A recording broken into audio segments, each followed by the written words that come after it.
Hello दोस्तों, स्वागत है आपका आपके यूट्यूब चैनल और एग्ज़ाम जीके में। तो दोस्तों, आज हमारा टॉपिक है बौद्ध धर्म। तो बौद्ध धर्म से जितनी सारी प्रश्न होगी आज हम इस वीडियो में डिस्कस करेंगे। तो दोस्तों, मैं बता दूं कि यदि आप इस वीडियो को एक बार पूर्ण देख लेंगे तो बौद्ध धर्म से कोई भी प्रश्न आपके एग्जामिनेशन में आएंगे तो आप उसे अवश्य बना देंगे, क्योंकि मैं बौद्ध धर्म का निचोड़ इस वीडियो में लेके आया हूँ। दोस्तों, मैं आपको ये बता दूं कि मैं प्रतिदिन एग्जाम से संबंधित किसी न किसी टॉपिक पे वीडियो अवश्य डालता हूँ, चाहे वो हिस्ट्री से हो, ज्योग्राफी से हो, साइंस से हो, पॉलिटिकल साइंस हो, करंट हो या टॉप 30 क्वेश्चन हो। यदि आपको इस टॉपिक से संबंधित जानकारी प्राप्त करनी है तो आप हमारे चैनल के वीडियो सेक्शन में जाके वहां से वे सारी जानकारी प्राप्त कर सकते हैं। दोस्तों, मैं बता दूं कि वीडियो के अंत में मैं आपसे एक प्रश्न पूछूंगा जिसका जवाब आप हमारे कमेंट बॉक्स में दे सकते हैं। दोस्तों, मैं आपको बौद्ध धर्म से संबंधित प्रश्नों को याद रखने का ट्रिक भी वीडियो के अंत में बता दूंगा। दोस्तों, यदि आपको हमारा वीडियो पसंद आए तो इसे लाइक ज़रूर कर दीजिएगा, दोस्तों में शेयर कर दीजिएगा, और यदि आप हमारे चैनल पर नए हैं तो चैनल को सब्सक्राइब ज़रूर कर दीजिएगा, क्योंकि जब भी मैं कोई वीडियो डालूं तो इसकी नोटिफिकेशन आपको शीघ्र प्राप्त हो जाए। तो चलिए दोस्तों, शुरू करते हैं। तो हमारा पहला प्रश्न है, बौद्ध धर्म के संस्थापक कौन थे?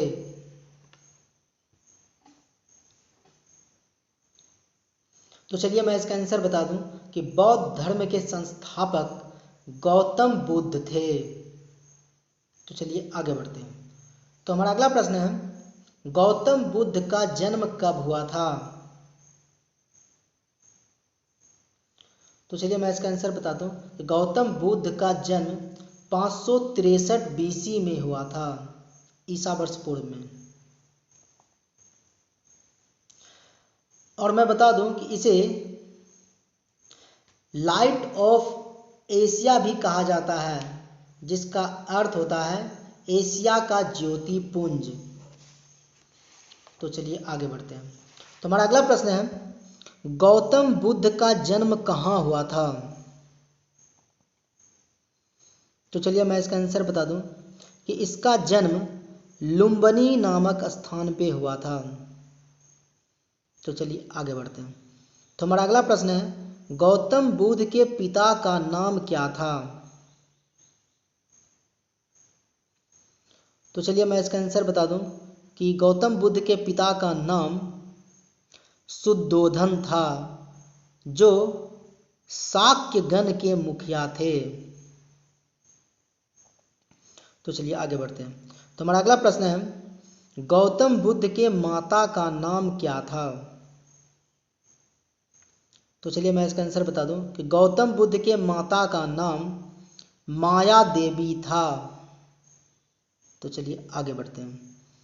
तो हमारा अगला प्रश्न है, गौतम बुद्ध के माता की मृत्यु जन्म के किस दिन हो गई थी? तो चलिए मैं इसका आंसर बता दूं कि इसकी माता की मृत्यु इसके जन्म के 7वें दिन ही हो गई थी। तो चलिए आगे बढ़ते हैं।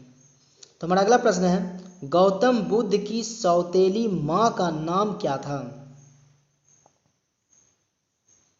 तो चलिए मैं इसका आंसर बता दूं कि सौतेली माँ का नाम प्रजापति गौतमी था। तो चलिए आगे बढ़ते हैं। तो हमारा अगला प्रश्न है, गौतम बुद्ध का विवाह किस उम्र में हुआ था?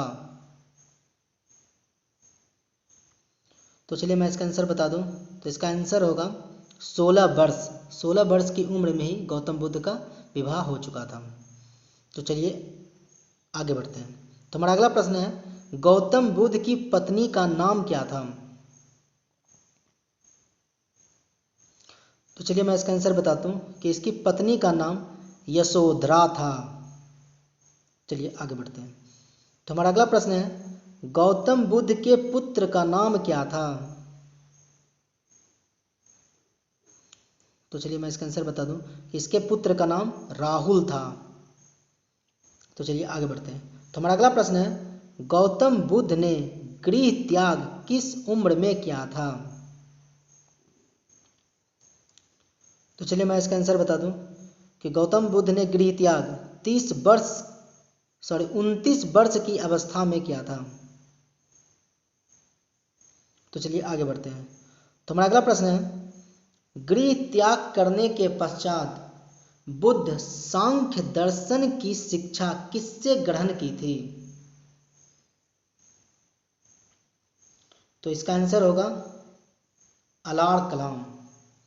तो चलिए आगे बढ़ते हैं। तो हमारा अगला प्रश्न है, बुद्ध ने अपना प्रथम उपदेश किस स्थान पे दिया था? तो इसका आंसर होगा सारनाथ। तो चलिए आगे बढ़ते हैं। तो हमारा अगला प्रश्न है, बुद्ध ने अपना उपदेश किस भाषा में दिया है? तो इसका आंसर होगा पाली भाषा में उन्होंने अपना उपदेश दिया है। तो चलिए आगे बढ़ते हैं। तो हमारा अगला प्रश्न है, अलार कलाम से शिक्षा ग्रहण करने के बाद फिर से उन्होंने शिक्षा ग्रहण की थी, तो किससे ग्रहण की थी? तो ये रुद्रक रामपुत्र से शिक्षा ग्रहण की थी। तो चलिए आगे बढ़ते हैं। तो हमारा अगला प्रश्न है, बुद्ध ने सर्वाधिक उपदेश किस स्थान पे दिए हैं? तो इसका आंसर होगा श्रावस्ती। तो चलिए आगे बढ़ते हैं। तो हमारा अगला प्रश्न है, बुद्ध के बचपन का नाम क्या था? तो चलिए मैं इसका आंसर बता दूं। तो इसका आंसर होगा सिद्धार्थ। इसके बचपन का नाम सिद्धार्थ था। तो चलिए आगे बढ़ते हैं। तो हमारा अगला प्रश्न है, बुद्ध ने कितने वर्ष तक तपस्या की थी? तो चलिए मैं इसका आंसर बता दूं कि इन्होंने 6 वर्ष तक तपस्या की थी, बिना अन्न जल ग्रहण किए हुए। तो चलिए आगे बढ़ते हैं। तो हमारा अगला प्रश्न है, बुद्ध को ज्ञान कितने वर्ष के उम्र में हुआ? तो चलिए मैं इसका आंसर बता दूं कि इसको ज्ञान 35 वर्ष की उम्र में हुआ था। तो चलिए आगे बढ़ते हैं। तो हमारा अगला प्रश्न है, बुद्ध को ज्ञान किस दिन हुआ था? तो इसका आंसर होगा वैशाख पूर्णिमा के दिन। तो चलिए आगे बढ़ते हैं। तो हमारा अगला प्रश्न है, बुद्ध को ज्ञान की प्राप्ति किस नदी के तट पर हुआ था?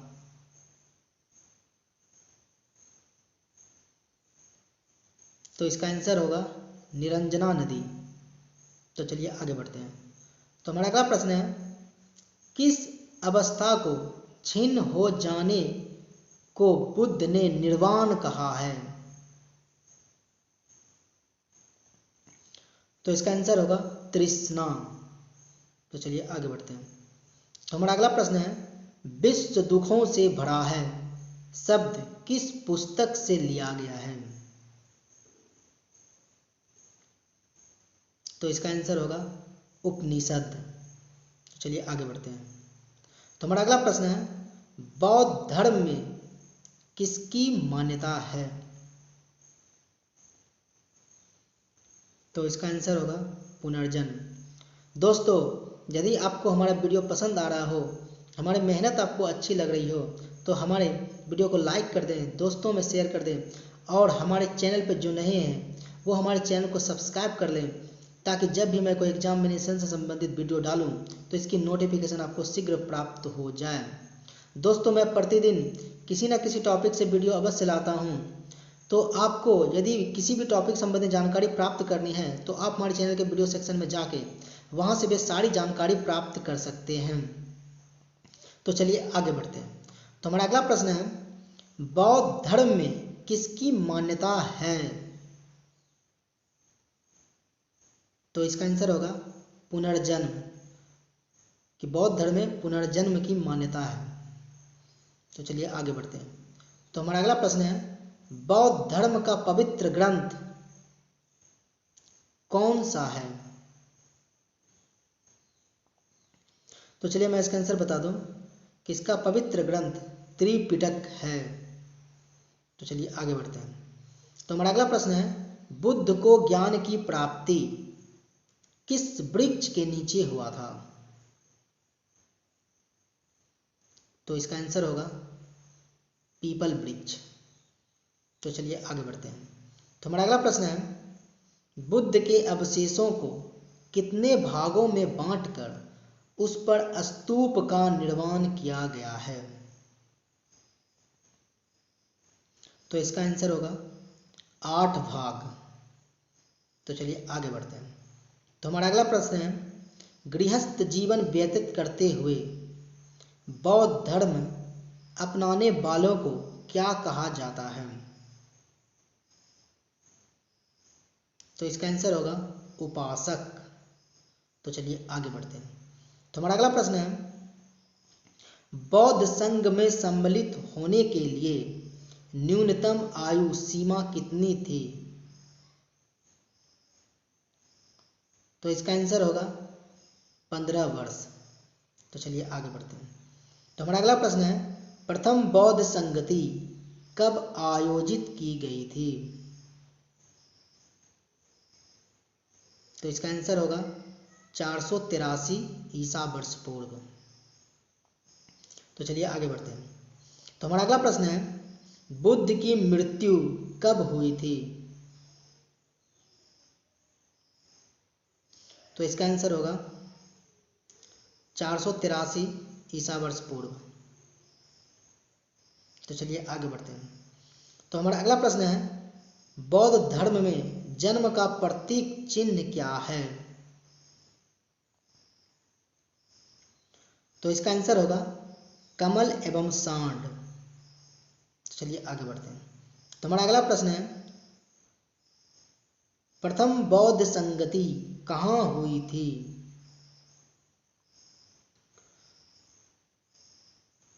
तो इसका आंसर होगा राजगृह। दोस्तों मैं बता दूं कि जितने सारी संगतियां हैं वो यदि आपसे याद नहीं होते हैं तो मैं आपको वीडियो के अंत में इसका ट्रिक बता दूंगा। तो आप उसे एक बार उस ट्रिक को याद कर लेंगे तो आपको सारी संगतियां एवं उसका अध्यक्ष तथा स्थान सभी याद हो जाएंगे और आप भूलेंगे नहीं। तो चलिए आगे बढ़ते हैं। तो हमारा अगला प्रश्न है, बौद्ध धर्म में गृह त्याग का प्रतीक चिन्ह क्या है? तो इसका आंसर होगा घोड़ा। तो चलिए आगे बढ़ते हैं।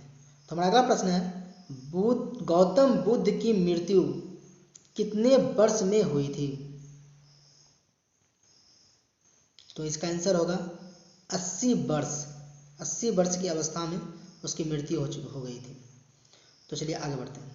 तो हमारा अगला प्रश्न है, बौद्धों का सबसे पवित्र त्योहार कौन सा है?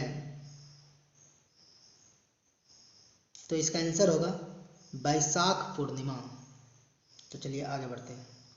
तो हमारा अगला प्रश्न है, बुद्ध की मृत्यु किस स्थान पर हुई थी?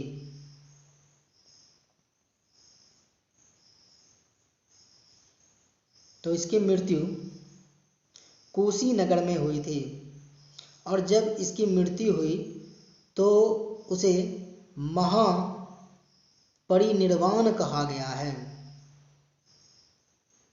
तो चलिए आगे बढ़ते हैं। तो बुद्ध को ज्ञान की प्राप्ति किस स्थान पर हुई थी?